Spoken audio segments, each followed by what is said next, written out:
আসসালামু আলাইকুম ওরহমতুল্লাহ। আজ আমি আপনাদের সামনে ভালোবাসার মানুষ অথবা মনের মানুষকে অন্তরের ভিতরে ভালোবাসা তৈরি করে দেওয়ার জন্য আজকে একটি বিদ্যা নিয়ে আপনাদের সামনে হাজির হলাম।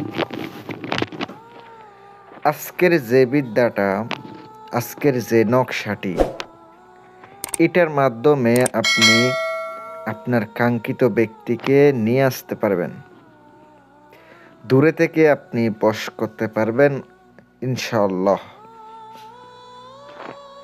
নকশাটি যেটা দেখতে পাচ্ছেন, শনিবার অথবা মঙ্গলবারের দিন মেশক জাফরানের কালি দ্বারা আপনি লিখতে পারেন।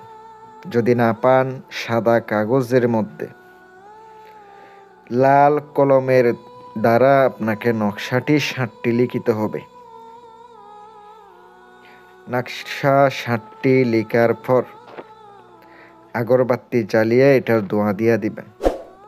নকশার নিচে মেয়ের নাম, মেয়ের মায়ের নাম লিখিত হবে। ছেলের নাম, ছেলের বাবার নাম লিখিত হবে। লেখা শেষ, নকশাটি সামনে রেখে অবশ্যই 11 বার দুরুদে ইব্রাহিম পরে ফুঁক দেবেন। তারপর আয়াতুল কুরসি 3 বার পরে ফুঁক দেবেন। ফুঁক দেওয়ার পরে আপনার কাজ শেষ। এবার আপনি ফলিতা বানাবেন। সুগন্ধি তেলের মাধ্যমে আপনাকে ফলিতা বানিয়ে আগুনের মধ্যে জ্বালাইতে হবে। ছেলে অথবা মেয়ের বাড়ির দিকে মুখ করে। যদি আপনি 7 দিনে 7টা আগুনের মধ্যে জ্বালান, তাইলে আপনার মনের মানুষ ছুটে আসবে ইনশাআল্লাহ।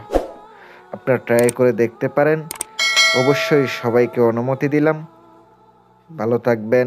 আর যদি কোনো প্রয়োজনীয় কাজ করা লাগে, নিজে করতে না পারেন, আমার সাথে যোগাযোগ করতে পারেন।